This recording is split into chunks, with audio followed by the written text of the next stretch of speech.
Hi నమస్తే, నేను మీ journalist రెహమాన్ని. YSR Congress party అధినేత వైఎస్ జగన్కు 2029 ఎన్నికలు కలిసి రానున్నాయా? అదే సమయంలో 2029 ఎన్నికల్లో ఖచ్చితంగా విజయం తనదే అనే ఒక ధీమా వైఎస్ జగన్లో రోజురోజుకు పెరుగుతోందని స్పష్టంగా అర్థమవుతోంది. ఇటీవల తరచూ ఆయన చేస్తున్నటువంటి వ్యాఖ్యలు ఇందుకు ఒక కారణమైతే, క్షేత్రస్థాయిలో జరుగుతున్నటువంటి పరిణామాలు కూడా మరో ప్రధానమైనటువంటి కారణంగా చెప్పాల్సి ఉంటుంది. అంటే క్షేత్రస్థాయిలో ముఖ్యంగా కూటమి పార్టీలు, ప్రధానంగా 3 పార్టీలు, తెలుగుదేశం, జనసేన, బీజేపీ, ఈ 3 పార్టీల మధ్య క్షేత్రస్థాయిలో జరుగుతున్నటువంటి పరిణామాలపై వైఎస్ జగన్కు ఎప్పటికప్పుడు ఫీడ్బ్యాక్ అందుతోంది ఒకటి. ఇక రెండవది, రాష్ట్రంలో మెజార్టీ సామాజిక వర్గంగా ఉన్నటువంటి కాపులు, ఈ కాపుల్లో ప్రస్తుతం ఎలాంటి ఆలోచన ఉంది, కాపులు ప్రస్తుతం ఏమనుకుంటున్నారు అనే విషయంపై కూడా ఎప్పటికప్పుడు వైఎస్ జగన్ ఒక నివేదిక తెప్పించుకుంటున్నారు. ఈ రెండింటితో పాటు ప్రధానంగా ఈ 21 నెలల కూటమి ప్రభుత్వ పాలన ఎలా ఉంది, ప్రభుత్వ పాలనపై, ప్రభుత్వం అనుసరిస్తున్నటువంటి వైఖరిపై, ప్రభుత్వం తీసుకొస్తున్నటువంటి విధానాలపై ప్రజల్లో ఎలాంటి వ్యతిరేకత ఉంది, ఏ విధంగా అసంతృప్తి రేగుతోంది, ఈ అన్ని అంశాలపై ఆయన ఎప్పటికప్పుడు సమగ్ర సమాచారాన్ని రప్పించుకుంటున్నారు. అందుకే ఈ అన్ని అంశాలని క్రోడీకరించి విశ్లేషించుకుని 2029 ఖచ్చితంగా తనకు కలిసి వస్తుంది, 2029లో వైఎస్ఆర్ కాంగ్రెస్ పార్టీ అధికారంలోకి వస్తుంది అనే ఒక ధీమా కలుగుతోంది. అందుకే తరచూ పదే పదే చెబుతున్నారు ఆయన, వచ్చేది మన ప్రభుత్వమే అంటూ. అంతేకాకుండా ఈసారి మన ప్రభుత్వం వచ్చిన తర్వాత కార్యకర్తలకు ప్రథమ ప్రాధాన్యత, అత్యధిక ప్రాధాన్యత పార్టీ కోసం జెండా మోసిన, పార్టీ కోసం కష్టపడిన కార్యకర్తలకు ఉంటుందని పదే పదే చెబుతుండడం దీనికి నిదర్శనం. అసలు వైఎస్ జగన్లో ఇంతటి ధీమాకు కారణం ఏంటి? ఇప్పుడు ఇదే ప్రధానమైనటువంటి ప్రశ్న. దీనికి ఇందాక నేను చెప్పినట్టు 2 కారణాలు ఉన్నాయి. ఒకటి, నియోజకవర్గాల్లో ఏదైతే 3 పార్టీలు ఉన్నాయో, తెలుగుదేశం, బీజేపీ, జనసేన, ఈ 3 పార్టీల్లో ద్వితీయ శ్రేణి నేతలలో చాలా అసంతృప్తి ఉంది. దీనికి కారణం అది బీజేపీ ఎమ్మెల్యే కావచ్చు, ఎమ్మెల్యే ఉన్న నియోజకవర్గం కావచ్చు, జనసేన ఎమ్మెల్యే ఉన్న నియోజకవర్గం కావచ్చు, లేదా టీడీపీ ఎమ్మెల్యే ఉన్న నియోజకవర్గం కావచ్చు. ఈ 3 పార్టీల ఎమ్మెల్యేలు ఉన్న నియోజకవర్గాల్లో కూడా 3 పార్టీలకు సంబంధించినటువంటి ద్వితీయ శ్రేణి నేతల్లో, అంటే ఇక్కడ టీడీపీ ఎమ్మెల్యే ఉన్న చోట బీజేపీ ద్వితీయ శ్రేణి నేతల్లోనే అసంతృప్తి ఉందని కానీ, లేదా బీజేపీ ఎమ్మెల్యే ఉన్న చోట టీడీపీ, జనసేన ద్వితీయ శ్రేణి నేతల్లో అసంతృప్తి ఉందని కానీ, లేదా జనసేన ఎమ్మెల్యే ఉన్న చోట టీడీపీ, బీజేపీ ద్వితీయ శ్రేణి నేతల్లో అసంతృప్తి ఉందని కాదు. ఏ ఎమ్మెల్యే ఉన్నా సరే 3 పార్టీలకు సంబంధించినటువంటి ద్వితీయ శ్రేణి, సెకండరీ గ్రేడ్ నేతల్లో మాత్రం తీవ్రమైనటువంటి ఒక అసంతృప్తి, ఒక అసహనం రోజు రోజుకు పెరుగుతోందనేది ప్రధానంగా తెలుస్తున్నది.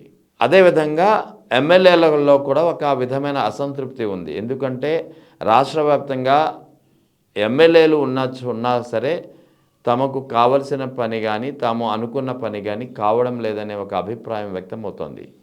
రాష్ట్రంలో కేవలం చాలామంది నేతలకు సంబంధించి, చాలా నియోజకవర్గాలకు సంబంధించి ఈ విధమైనటువంటి ఫీడ్బ్యాక్ వస్తుంది. ముఖ్యంగా అందరికీ అన్ని పనులు కావడం లేదనేది ఒక ప్రధానమైనటువంటి విమర్శ. రాష్ట్రంలో కీలకంగా ఉన్నటువంటి కేవలం నెంబరింగ్ ఫింగర్స్లో చెప్పుకోవచ్చు, కేవలం 5-6 మందికి తప్ప మిగిలిన ఎవరికి ఏ పని కావడం లేదు.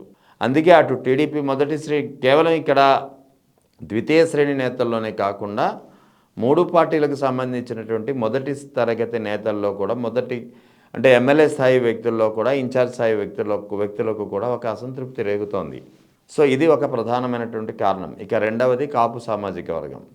కాపు సామాజిక వర్గానికి సంబంధించి చాలా కలలు కన్నారు. సరే, ఈసారి చంద్రబాబు నాయుడుకు ముఖ్యమంత్రి ఇచ్చారు, కనీసం వచ్చేసారైనా తమ నేతకు అధికారం, ముఖ్యమంత్రి పీఠం ఎక్కుతారా అని అనుకుంటున్న తరుణంలో మరో 15 ఏళ్ళు ముఖ్యమంత్రిగా చంద్రబాబును చూడాలని పవన్ కళ్యాణ్ పదే పదే చెబుతుండటంతో కాపుల్లో ఇక ముఖ్యమంత్రి పీఠంపై ఆశలు సన్నగిల్లుతున్నటువంటి పరిస్థితి. సో ఇది ఒక్కటే కాదు కారణం. ఇక కాపులకు సంబంధించి చాలా సమస్యలు ఉన్నాయి, రిజర్వేషన్ సమస్య ఉంది, ఇతర సమస్యలు ఉన్నాయి. ఈ అంశాలపై ఎక్కడా ఎవరు మాట్లాడడం లేదు.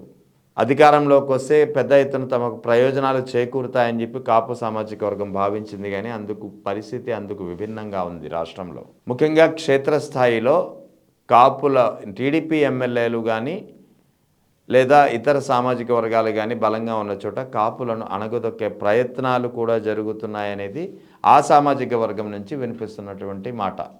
సో ఈ నేపథ్యంలో అంటే ఒకవైపు పార్టీలకు అతీతంగా ద్వితీయ శ్రేణి ఇన్ఛార్జ్ స్థాయి నేతల్లో ఒక తీవ్రమైనటువంటి అసంతృప్తి, రెండవది కాపు సామాజిక వర్గంలో ఒక అసహనం, ఒక వ్యతిరేకత, ఒక అంతర్మథనం కూడా అని చెప్పాలి. ఇది రెండు కారణాలైతే, ఇక మూడవది ప్రధానంగా వైఎస్ జగన్ ధీమా ఎందుకు పెరుగుతోంది, వచ్చేది తన ప్రభుత్వమే అని అంత ఖచ్చితంగా ఆయన ఎలా అంచనా వేయగలుగుతున్నారనడానికి మూడవ ప్రధాన కారణం కూటమి ప్రభుత్వం అనుసరిస్తున్నటువంటి విధానాలు, పాలసీలు. ముఖ్యంగా సంక్షేమ పథకాలు చెప్పుకుంటే సంక్షేమ పథకాల్లో చాలా వరకు కోతలు పడుతున్నాయి, చాలామంది లబ్ధిదారులని తొలగించేస్తున్నారు. గత ప్రభుత్వంతో పోలిస్తే లబ్ధిదారుల సంఖ్య, జాబితా తగ్గిపోతోంది. దాంతో ఒక అసహనం, ఒక అసంతృప్తి, వ్యతిరేక భావన వ్యక్తమవుతోంది. ఇక కూటమి ప్రభుత్వం తీసుకుంటున్నటువంటి విధానాలు ప్రజా ప్రయోజనాలకు విరుద్ధంగా ఉన్నాయనే ఒక భావన పెద్ద ఎత్తున వ్యక్తమవుతోంది. సో ఈ అన్ని కారణాల నేపథ్యంలో ఈ అన్ని ఆలోచనలు, అన్ని విశ్లేషణల ఆధారంగా వైఎస్ జగన్కు ఈ కారణాలు సరిపోదా, ఖచ్చితంగా తాము అధికారంలో రావడానికి అనే ఒక ఆలోచన కలుగుతుంది. అందుకే ఆయనలో అంత ధీమా వ్యక్తం చేస్తున్నారు ప్రతిసారి. ముఖ్యంగా ఆయన ధీమా వ్యక్తం చేసే పరిస్థితుల్లో మరో 3 ఏళ్ళు ఉంది వాస్తవానికి ఎన్నికలకు. ఈ 3 ఏళ్ళు తర్వాత వచ్చే 2029 ఎన్నికల్లో ఒకవేళ కూటమి తిరిగి కలిసి ఇదే కూటమిగా ప్రయాణించినా, ఇదే కూటమిగా ప్రయాణించకపోయినా, అది ఏం జరిగినా సరే 3 పార్టీలు తిరిగి ఇదే కూటమి కొనసాగించకపోయినా విజయం మాత్రం వైఎస్ఆర్ కాంగ్రెస్ పార్టీకి తథ్యమనే ఒక ధీమా వైఎస్ జగన్లో పెరగడానికి, రోజురోజుకి బలం అవడానికి కారణం ఇప్పటివరకు నేను డిస్కస్ చేసినటువంటి అంశాలు. సో ఓవరాల్గా వైఎస్ జగన్ ఒక ధీమా వ్యక్తం చేస్తున్నారు. వచ్చేది తమ ప్రభుత్వమే, తమ ప్రభుత్వంలో కార్యకర్తలకు ఈసారి పెద్ద ఎత్తున ప్రాధాన్యత ఉంటుందని అందుకే పదే పదే చెబుతున్నారు.